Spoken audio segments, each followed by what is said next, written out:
दृश्यों के संगम से महाकाल की सर्वशक्तिमान उपस्थिति हर हृदय में स्पंदित होगी।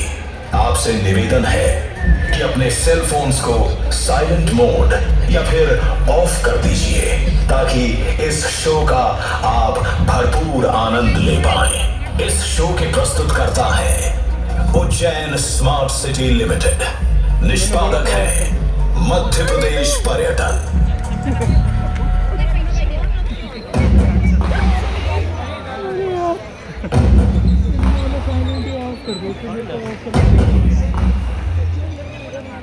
घर कहाँ जा रहे हैं?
महारुद्र, नीलकंठ, महाशिव, महाकाल, महेश। महाकाल जिनके उद्गम से उत्पन्न होती सृष्टि की लय।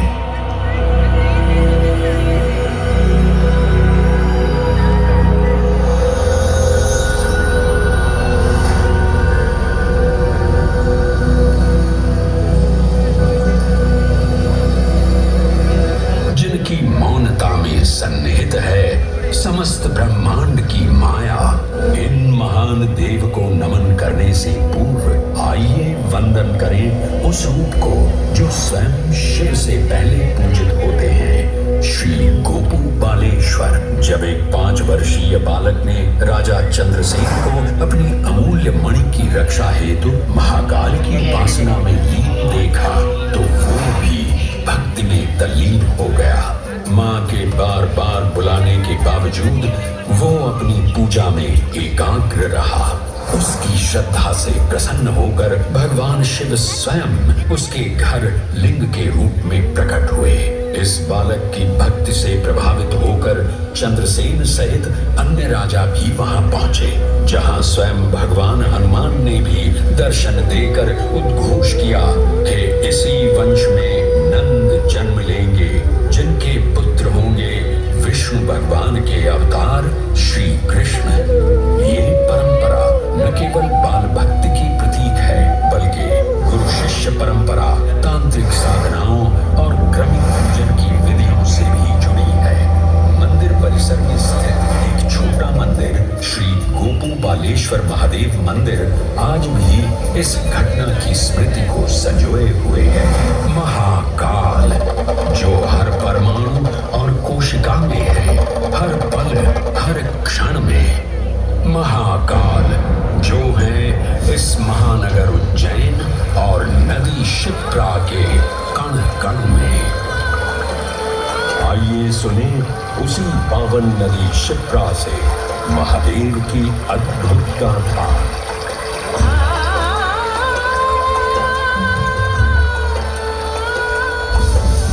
भगवान विष्णु के अवतार वराह हृदय से उत्पन्न मैं पवित्र पावनी शिप्रा। उद्गम तो मेरा श्री हरि के हृदय से हुआ, पर मैं प्रवाहित हो रही हूँ महाकाल के चरणों में।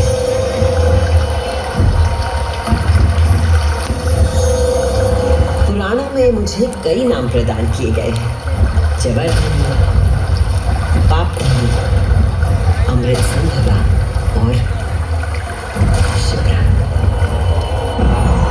वर्तमान कथा का प्रवाह आरंभ करने से पूर्व यह आवश्यक है कि मैं आप सभी को अपने उद्गम की उस दिव्य गाथा से अवगत कराऊं,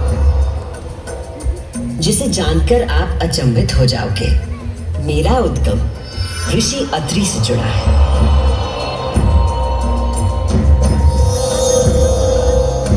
जो सप्त ऋषियों में से एक है।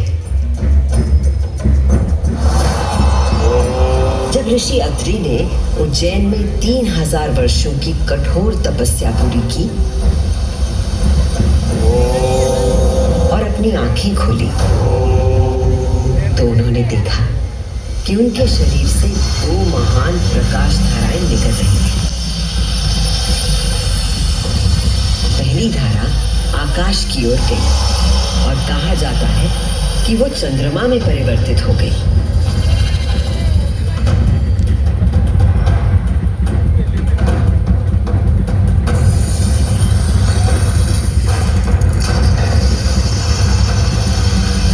और दूसरी प्रकाश धारा पृथ्वी की ओर गई और उसने मेरा रूप धारण कर लिया।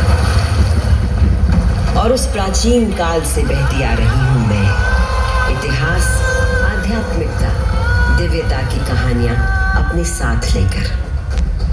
कहानियां महाकाल की, जो विश्व का आदि और अंत है, जीवन का आरंभ और समापन जिनकी इच्छा से होता है, जो इस विश्व की निस्तब्धता और ध्वनि दोनों है।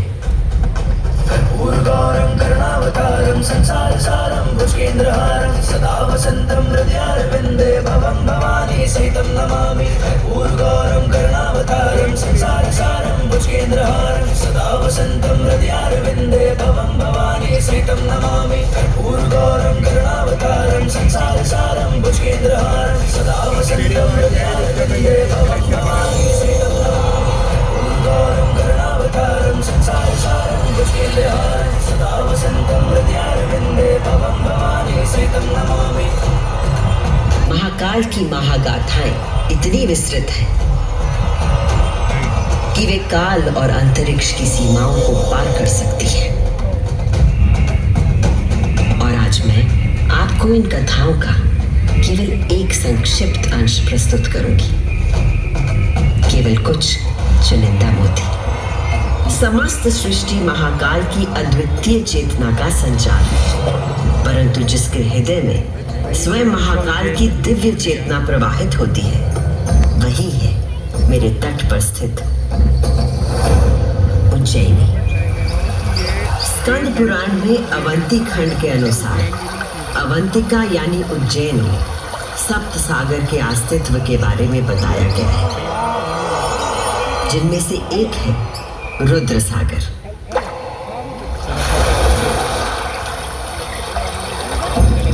वही रुद्र सागर जहां आज आप सब विराजमान हैं, जहां पर अनादिकाल से ब्रह्म कमल खिला करते थे, जहां भगवान शिव स्वयं अपने गले में धारण मुंडों की माला का प्रक्षालन करते थे। पौराणिक प्रमाणों में मिलता है कि यदि कोई व्यक्ति अनजाने में भी इस जल का स्पर्श करता है तो 7 कुल का उद्धार हो जाता है। संतजन को मोक्ष और जीव को अकाल मृत्यु से त्राण देने हेतु अवंतिकापुरी में अवतरित देवाधिदेव महाकालेश्वर को मैं कृतज्ञ वंदना अर्पित करती हूँ।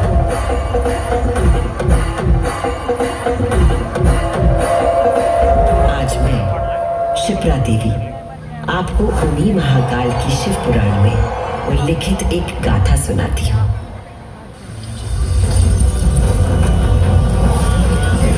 ब्रह्मांड के इतिहास में हमारी आकाश गंगा में भगवान ब्रह्मा और भगवान विष्णु के बीच श्रेष्ठता को लेकर प्रचंड विवाद हुआ।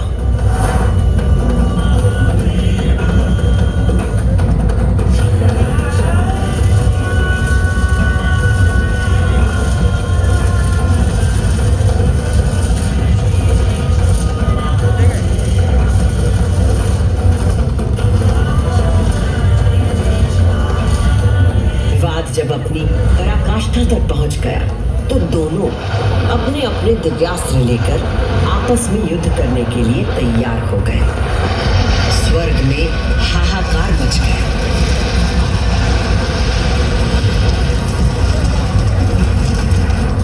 दिव्यास्त्र चलने से संपूर्ण जगत पर प्रलय का आना निश्चित था।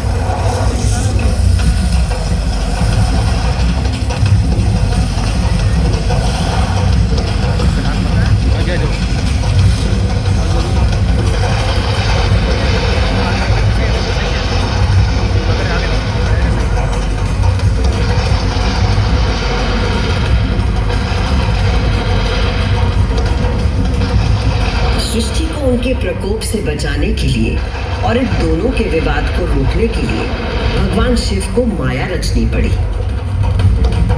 और अकस्मात अग्नि की ज्वालाओं से लिपटा हुआ एक महान अग्नि स्तंभ आकर स्थापित हो गया, जिससे दोनों देवताओं के दिव्यास्त्र स्वयं ही शांत हो गए।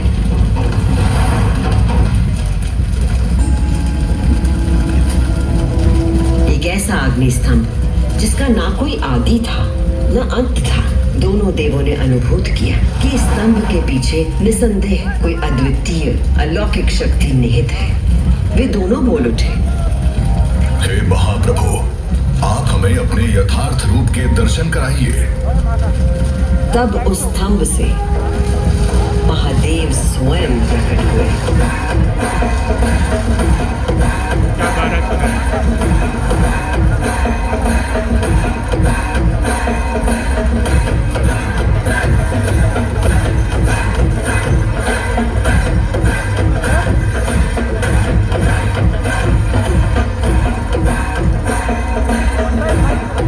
उस दिव्य और विराट रूप के पंचमुख थे और प्रत्येक मुख में 3-3 नेत्र प्रकाशित हो रहे थे। उनके भाल पर चंद्रमा का मुकुट था और मस्तक पर जटा। उनका कंठ नीला था और उनकी 10 भुजाएं थी। उनके अंग समस्त आभूषणों से सजे थे।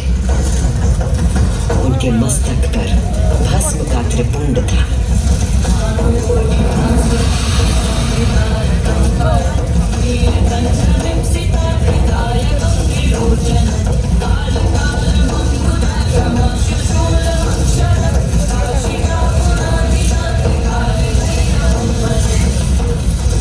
महादेव ने ब्रह्मा और विष्णु से कहा, सूर्यश्रेष्ठ ब्रह्मा जी, आप मेरी आज्ञा से सृष्टि की रचना करें और सूर्यश्रेष्ठ विष्णु जी, आप चर अचर जगत का पालन करें। मैं ही सृष्टि का पालन करने वाला और मैं ही सृष्टि का संहार करने वाला हूं।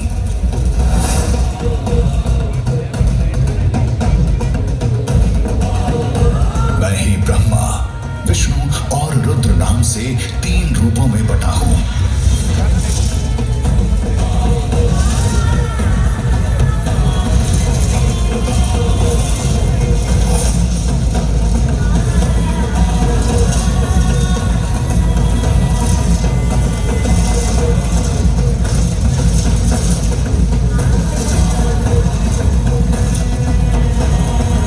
ये कहकर भगवान शिव स्वयं पृथ्वी पर लिंग के रूप में स्थापित हो गए।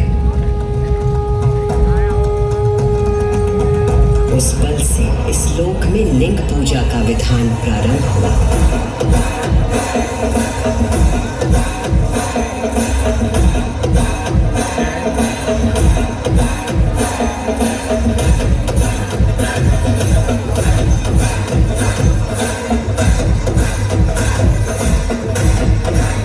आपने सुनी वो गाथा कि किस प्रकार भगवान शिव ने लिंग का रूप धारण किया। अब मैं सुनाती हूँ उज्जैन में महाकालेश्वर के प्रकट होने की कथा। उज्जैन नगरी में नित्य वेदों का अध्ययन करने वाले एक ब्राह्मण देवता रहते थे। उनका नाम वेदप्रिय था। वेदप्रिय प्रतिदिन पार्थिव शिवलिंग बनाकर उसकी पूजा करते थे।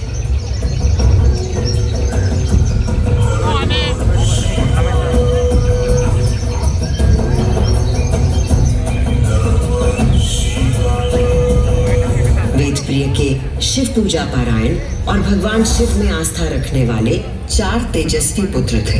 उनके नाम थे देवप्रिय, प्रियमेधा, सुकृत और सुव्रत।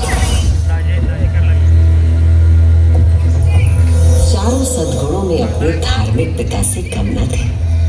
दिनों दिन उनके सद्गुणों में अभिवृद्धि होती रही, जिसके कारण अवंती नगरी उनके ज्ञान के तेज से प्रकाशित होने लगी। उसी समय दूषण नाम का एक असुर प्रजापति ब्रह्मा की उपासना में लगा।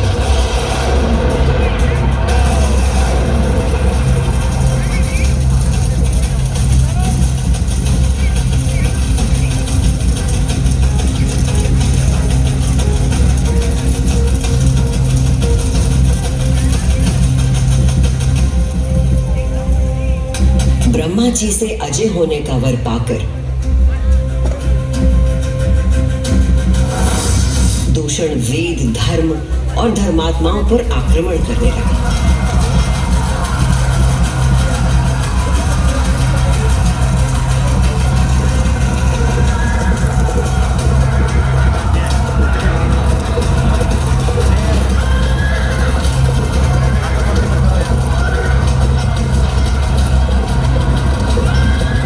अत्याचारों की पराकाष्ठा पर पहुंचते हुए उसने उज्जैनी पर हमला करने का दुस्साहस किया।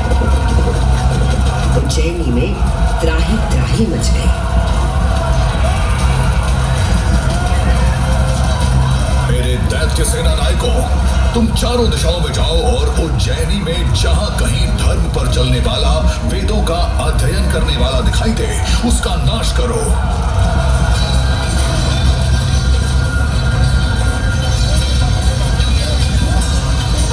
उस असुर से यदि कोई भयभीत नहीं था तो वो थे वेदप्रिय के चारों शिव भक्त पुत्र। नगर को भयाक्रांत देख उन चारों ने उज्जैनी के नागरिकों को आश्वासन दिया।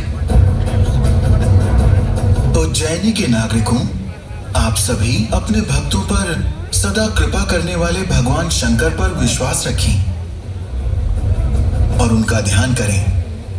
भगवान सबकी रक्षा करेंगे।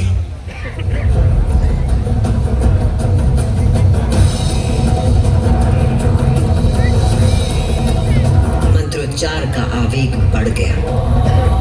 देवप्रिय और उनके पुत्रों के संग उज्जैन के सभी नागरिक भी जाप करने लगे।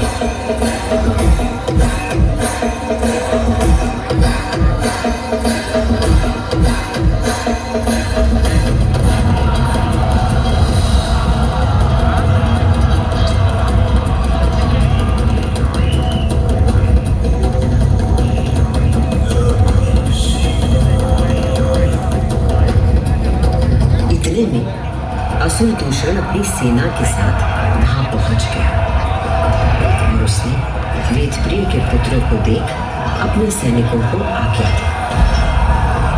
वध कर दो शिव की आराधना करने वाले इन शिव भक्तों का।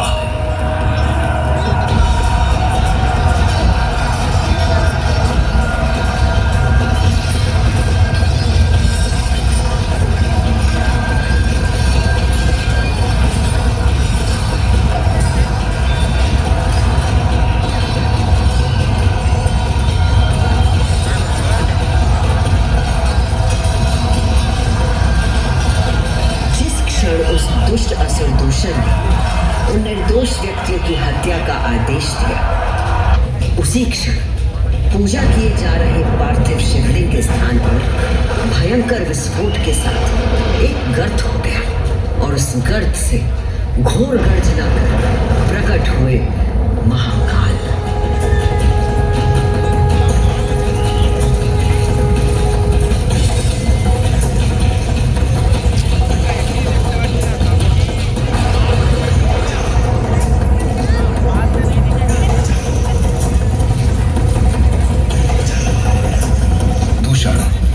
सत्पुरुषों के लिए आश्रयदाता हूं और तुझ जैसे दुष्टों के लिए महाकाल हूं। ये शिव का वो रूप था जो काल के परे था, जो संहार करता भी था और सृजन करता भी। महाकाल के प्रकोप से दूषण का नाश हुआ और उज्जैन में एक बार फिर से शांति स्थापित हो गई।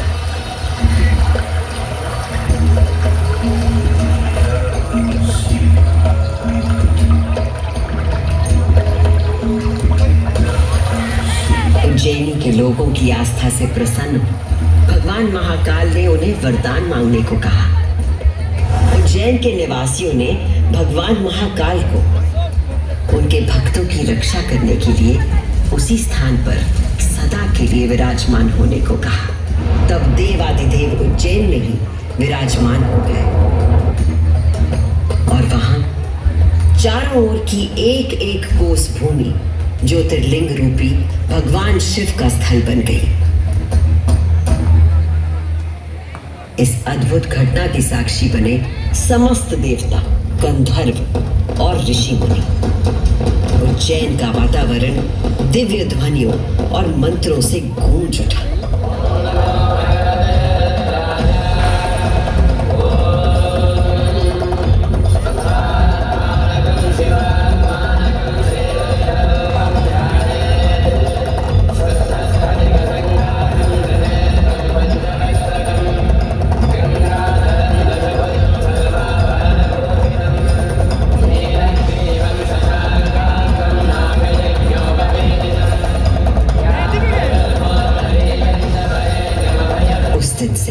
भगवान शिव ने महाकालेश्वर के रूप में भूतल पर अपनी प्रतिष्ठा प्राप्त की और ये स्थान श्रद्धालुओं के लिए तीर्थ स्थल बन गया।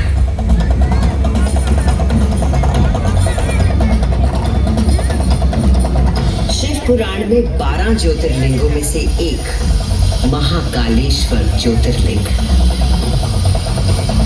यहाँ की भस्म आरती विश्व प्रसिद्ध है।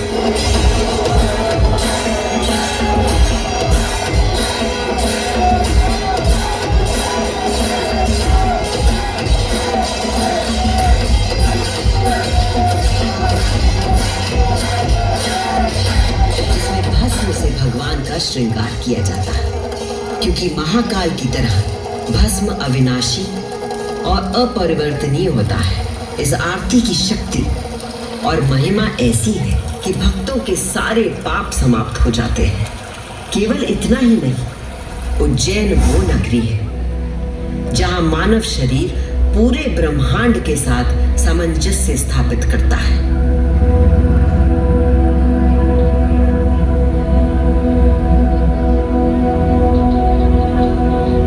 यत् पिंडे तत् ब्रह्मांडे, अर्थात जो कुछ मानव शरीर में है वही ब्रह्मांड में भी विद्यमान है।